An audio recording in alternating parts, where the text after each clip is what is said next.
I came home on a Sunday evening. My bag still smelled of campfire and rain.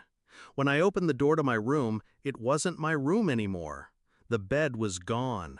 My desk, my books, my life vanished. In its place stood an easel splattered with paint, the air thick with turpentine. "She needs the space," my mom said from the hallway. "Don't be selfish," my dad added without looking at me. I didn't argue. I just set my keys on the table, nodded once, and walked out. They thought that was the end of it. It's strange, the way betrayal burns differently when it comes from blood. I could have forgiven a thief. I could have forgiven a stranger. But this was my family telling me I didn't matter. I used to believe in them, used to think loyalty was a given. I was the one who stayed quiet during their fights, who covered for my sister when she failed a class, who handed over my allowance to help with emergencies. They liked me best when I was invisible. That night, I didn't sleep. I sat at the bus station with my backpack and thought about everything I owned. Most of it still in that house, scattered or tossed aside. My things didn't matter. My space didn't matter. But respect? That mattered. And they'd stripped it from me. The next day, I started making calls. Not to friends, not to relatives. To people who knew how to handle property, paperwork, and signatures. My parents had always been careless with documents. My dad bragged about never reading the fine print. My mom signed anything if it was stapled. They'd forgotten that when Grandma died, she left the old lake house in my name. They thought of it as their vacation spot. It wasn't. I had the deed. I had the right to sell it. So I did. The buyer was fast, cash in hand, no questions asked.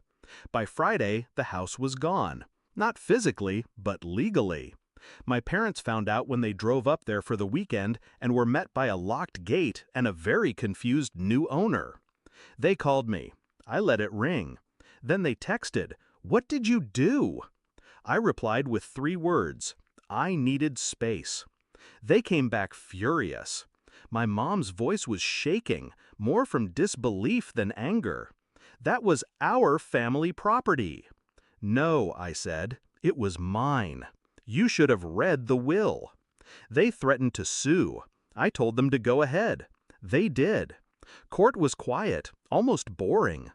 The lawyer I hired was sharp, the kind who smiled only when he was about to cut someone in half with paperwork. Every document, every signature, every law was on my side.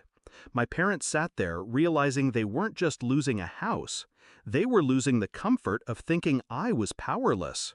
When the judge dismissed their case, my mom looked at me like she was seeing me for the first time.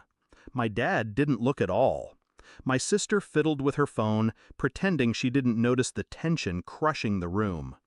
I stood, gathered my papers, and said, "You're right. I shouldn't be selfish. So I'm giving you space. All the space you want." And I walked away. I never went back to their house. They kept calling for a while, then they stopped. People ask if I miss them. I tell them I don't miss people who teach me I'm disposable. I don't miss 4 walls that can vanish without warning. The lake house paid for my own place, my own bed, my own keys. And the best part? They can't take that away. Because now they know I may be quiet, I may be patient, but I am never powerless.